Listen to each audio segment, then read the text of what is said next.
Assalamualaikum warahmatullahi wabarakatuh. Selamat pagi Ananda semua. Bertemu dengan saya Ibu Yani Apriani pada mata pelajaran biologi.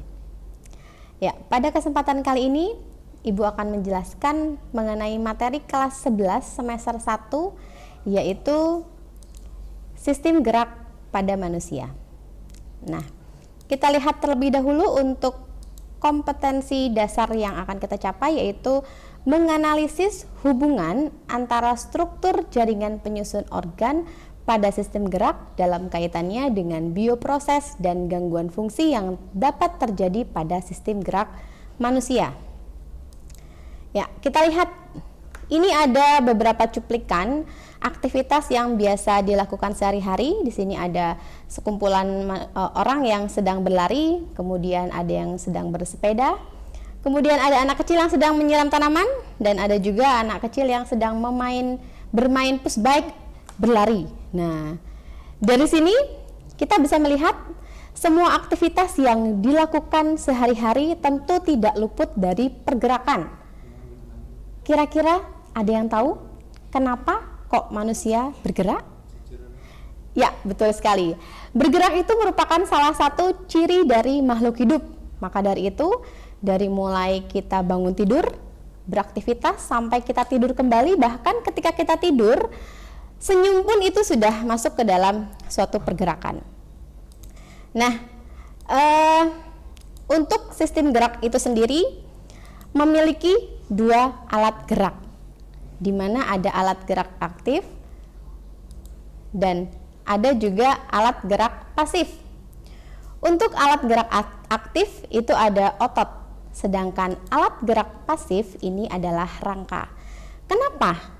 Nah, karena di sini otot melekat pada rangka atau tulang, kemudian otot inilah yang menggerakkan tulang atau rangka. Maka dari itu otot dikategorikan sebagai alat gerak aktif, sedangkan rangka itu dikategorikan sebagai alat gerak pasif. Nah, sekarang untuk bab sistem gerak pada manusia ini ada 3 subbab yang akan kita bahas, yaitu yang pertama ada rangka, kedua ada otot, yang ketiga ada persendian. Tetapi pada pertemuan kali ini khusus membahas mengenai rangka. Insya Allah nanti selanjutnya akan kita bahas lagi mengenai otot dan persendian. Oke, baik Ananda, kita cermati baik-baik untuk rangka berkaitan dengan rangka tubuh. Rangka tubuh itu fungsinya adalah untuk memberi bentuk dan postur tubuh. Kemudian yang kedua sebagai penopang tubuh. Yang ketiga berperan untuk melindungi organ-organ dalam. Dan yang keempat seperti yang sudah Ibu bahas tadi sebagai alat gerak pasif. Kemudian yang kelima rangka tubuh atau tulang sebagai tempat melekatnya otot-otot rangka. Yang keenam adalah sebagai hematopoiesis. Apa itu? Nah, hematopoiesis ini adalah sebagai tempat produksinya sel-sel darah merah, di mana diproduksi sel darah merah, sel darah putih ataupun trombosit, yaitu lebih tepatnya lagi pada sumsum tulang. Nah, yang ketujuh selanjutnya adalah sebagai tempat penyimpanan mineral, dan juga tulang berperan sebagai tempat penyimpanan energi. Ya, untuk rangka tubuh manusia itu sendiri dikelompokkan menjadi 2. Yang pertama ada rangka aksial atau rangka sumbu tubuh. Yang kedua ada rangka apendikular atau rangka anggota gerak tubuh. Kita lihat ya, untuk rangka aksial. Nah, rangka aksial ini merupakan rangka sumbu tubuh. Dia memiliki 80 buah tulang meliputi tulang tengkorak, tulang telinga dalam, hyoid, tulang belakang, tulang dada, juga tulang rusuk atau iga. Nah, kita lihat Ananda, yang pertama kita bahas terlebih dahulu mengenai tulang tengkorak. Tulang tengkorak ini pun memiliki fungsi, yaitu melindungi otak, melindungi organ pendengaran dan penglihatan, kemudian membentuk wajah. Kalau kita lihat ada gambar di sini, ada tulang frontal, parietal, tulang baji, temporal, dan lain-lain. Nanti kita akan satu persatu kita tunjukkan. Yuk lanjut untuk, nah ini ternyata tulang tengkorak dibedakan menjadi dua bagian, yaitu tulang kranial atau tulang tempurung kepala. Ini ya. Kemudian yang kedua ada tulang fasial. Ini adalah tulang wajah. Tulang kranial nanti akan membentuk tempurung kepala, sedangkan tulang fasial akan membentuk mata, hidung, pipi, dan rahang. Nah, ini ada tulang-tulang tengkorak yang bersambungan dan tidak dapat digerakkan, itu disebut sebagai sutura. Yuk Ananda, mari kita lihat. Ibu akan tunjukkan ada tabel, ini bagian-bagian tulang tengkorak, kemudian ada nama tulangnya, nama lainnya. Nah, ini cara belajar bukan menghafal tetapi agar kita tahu mana nama tulangnya apa, Ibu sebutkan sambil ditunjukkan. Yuk kita sama-sama yuk sambil menyebutkan namanya kemudian sambil menunjukkan. Ini frontal, parietal, oksipital, temporal, ada sphenoid, ada ethmoid. Kemudian rahang atas ada maksila. Di sini ada rahang bawah, mandibula. Kemudian tulang langit-langit itu adalah palatum. Kemudian ini pipi, ada zigomatik, kemudian tulang hidung adalah nasal. Mudah ya? Disebutkan sambil ditunjukkan. Itu lebih mudah daripada menghafal. Baik, kita lanjutkan ke tulang yang selanjutnya, yaitu tulang belakang atau kolumna vertebra. Ini merupakan ciri khas yang paling utama dalam vertebrata kita sebagai manusia. Nah, tulang belakang ini memiliki fungsi sebagai berikut: menopang kepala dan bagian tubuh lainnya, kemudian melindungi organ dalam tubuh, kemudian tempat melekatnya tulang rusuk, dan yang terakhir untuk menentukan sikap tubuh ketika kita bungkuk. Nah, itu duduknya, bagaimana kita duduk, bagaimana kita membiasakan untuk berdiri tegap, itu akan mempengaruhi tulang belakangnya. Sikap tubuh yang bungkuk ataupun tegak itu nanti berpengaruh untuk tulang belakang kita. Nah, untuk tulang belakang ini ada 7 buah ruas tulang belakang, kemudian ada 12 ruas tulang punggung, kemudian ada 5 ruas tulang pinggang, ada 5 ruas tulang kelangkang, dan 4 ruas tulang ekor. Ini untuk tulang belakang. Nah, selanjutnya ada lagi tulang dada. Nah, untuk tulang dada ini berjumlah 1 buah. Kalau di sini Anda lihat di gambar ada 1 garis. Nah, inilah yang dikatakan sebagai tulang dada. 3 bagian itu adalah yang pertama ada manubrium sterni atau kepala tulang dada. Yang kedua ada corpus sterni atau bagian tulang dada. Yang ketiga ada presus xiphoid atau tulang taju pedang. Nah, tulang dada ini bersinambungan atau berhubungan dengan tulang rusuk, di mana keduanya dihubungkan oleh tulang rawan. Nah, selanjutnya untuk tulang yang keempat adalah tulang rusuk. Kalau tadi di bagian tengahnya adalah tulang dada, kita lihat ada tulang rusuk. Tulang rusuk ini memiliki fungsi tersendiri. Yang pertama, melindungi organ dalam seperti jantung dan paru-paru, kemudian melindungi lambung, limfa dan ginjal, dan yang terakhir ini bisa berperan dalam pernafasan. Nah, untuk tulang rusuk kita lihat ya, ada 3 macam. Ada tulang rusuk sejati, itu jumlahnya ada 7 pasang. Ada tulang rusuk palsu, itu jumlahnya ada 3 pasang. Dan tulang rusuk melayang ada 2 pasang. Jadi kalau di total itu ada 12 pasang atau sekitar 24 buah untuk tulang rusuk. Ya, selanjutnya, nah ini ada tulang telinga dalam dan tulang hyoid. Untuk tulang hyoid itu merupakan tulang yang berfungsi untuk membantu memegang trakea terbuka dan membuat sambungan tulang untuk otot lidah. Anda perhatikan di gambar ini ada tulang hyoid berbentuk U. Oke, kemudian selanjutnya, nah untuk tulang telinga dalam ini ada tulang martil, tulang landasan, dan tulang sanggurdi. Kalau dijumlahkan antara tulang telinga dalam dan tulang hyoid itu berjumlah 7 buah. Ya.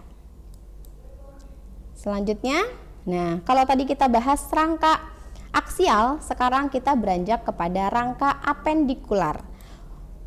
Rangka apendikular ini merupakan rangka yang terkait langsung dengan sistem gerak, di mana tersusun atas tulang anggota gerak atas dan tulang anggota gerak bawah. Yuk kita sama-sama cermati rangka apendikular itu ada apa saja. Yang pertama, nah ini ada gelang bahu atau pektoral. Untuk bahu ini merupakan persendian yang menghubungkan lengan dengan badan. Kita lihat ya, ini ada tulang selangka dan tulang belikat. Tulang selangka di sini, tulang belikat biasanya kita pegang di belakang. Tulang belikat atau scapula dan selangka atau clavikula. Ya, selanjutnya anggota gerak atas atau ekstremitas superior. Ini juga tulang bahu masuk ke dalam anggota gerak atas ya. Yang pertama ini ada humerus, kedua ada radius, kemudian ada ulna, karpal, metakarpal, falanges. Yuk sama-sama kita tunjukkan. Humerus, bagian sini ya, ini humerus. Kemudian radius, pengumpil, ini yang sejajar dengan ibu jari atau jempol, ini radius. Kemudian hasta atau ulna, ditarik, ini yang sejajar dengan kelingking, ini adalah tulang ulna. Begitu. Kemudian karpal ini adalah pergelangan tangan. Metakarpal, tulang dari telapak tangan. Kemudian falanges, ini adalah jari-jari tangan. Mudah kan kita menyebutkan sambil kita tunjukkan di anggota tubuh kita. Oke, selanjutnya ada gelang panggul atau pelvis. Untuk gelang panggul ini berfungsi untuk menyangga berat tubuh serta melindungi bagian dalam rongga pelvis yang berisi organ kandung kemih, reproduksi, dan sebagai tempat tumbuh kembangnya janin. Nah, untuk gelang panggul ini biasanya perempuan dengan laki-laki lebih besar untuk perempuan karena nanti berkaitan dengan adanya janin di dalam perempuan tersebut. Nah, kemudian selanjutnya ada anggota gerak bawah, ini hampir sama dengan tangan ya, tetapi tidak bisa Ibu tunjukkan. Nanti Ananda sambil menyebutkan kemudian ditunjukkan. Ini ada femur atau tulang paha. Silahkan dilihat gambarnya, yang mana tulang paha, yang mana tulang kering atau tibia. Kemudian ada fibula atau tulang betis. Kemudian ada tarsal, metatarsal, falanges. Ini bedanya hanya sedikit antara tulang pergelangan tangan di kaki dengan di tangan. Kalau di kaki itu adalah tarsal, kalau di tangan adalah karpal. Oke, itu mudah ya. Tarsal, metatarsal, falanges gitu. Yuk, selanjutnya. Nah, setelah kita melihat rangka aksial apendikular, lalu kita akan melihat bentuk-bentuk tulang. Berdasarkan bentuk dan ukurannya, tulang penyusun rangka tubuh dapat dibedakan menjadi 5 macam. Yang pertama, ini ada yang namanya tulang pipa. Tulang pipa ini memiliki ciri khas di mana bentuknya bulat panjang. Kalau dilihat ada gambar di sebelah kanan, itu adalah tulang pipa. Contohnya pada tulang lengan atas, kemudian pada tulang hasta, tulang pengumpil, tulang telapak tangan, dan tulang betis. Ini adalah salah satu contoh bentuk tulang pipa. Kemudian yang kedua ada tulang pipih. Nah, untuk tulang pipih ini memiliki ciri khas di mana bentuknya adalah pipih dan lebar. Terdiri dari 2 lapisan jaringan tulang keras dan di tengahnya berupa lapisan tulang seperti bunga karang atau spons yang di dalamnya berisi sumsum merah. Nah, kita lihat ya untuk contoh dari tulang pipih. Di situ ada tulang belikat, kemudian yang lainnya ada tulang tengkorak, ada tulang rusuk, dan juga ada tulang wajah. Itu untuk tulang pipih. Selanjutnya, yang ketiga ini ada tulang pendek. Nah, tulang pendek ini biasanya bentuknya bulat dan berukuran pendek. Kemudian ini contohnya ada pada tulang pergelangan tangan. Maaf, di back dulu.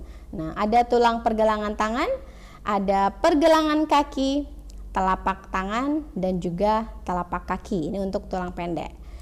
Selanjutnya ada tulang tidak beraturan. Untuk tulang tidak beraturan, bentuknya tentu tidak beraturan dan tersusun dari tulang spons dan lapisan tipis tulang kompak. Ini ada contohnya adalah tulang belakang untuk tulang tidak beraturan. Ya, yang terakhir Bentuk tulang yang terakhir adalah tulang sesamoid. Nah, kita lihat sesamoid ini merupakan tulang yang ukurannya kecil, bulat, dan biasanya terdapat pada formasi persendian.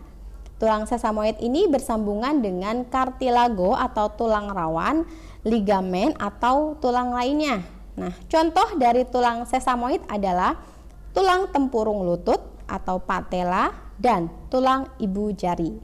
Nah, baik Ananda, terima kasih untuk pertemuan kali ini. Kita akhiri sampai di sini. Mari kita tutup dengan membaca hamdalah secara bersama-sama. Alhamdulillahirabbil alamin. Semoga apa yang Ibu sampaikan bermanfaat bagi Ananda. Ingat, biologi merupakan mata pelajaran yang menyenangkan. Tidak harus dihafal, tapi sebutkan, langsung tunjukkan untuk mengetahui nama-nama tulang. Sampai ketemu lagi Ananda semua di pertemuan selanjutnya. Terima kasih. Wassalamualaikum warahmatullahi wabarakatuh.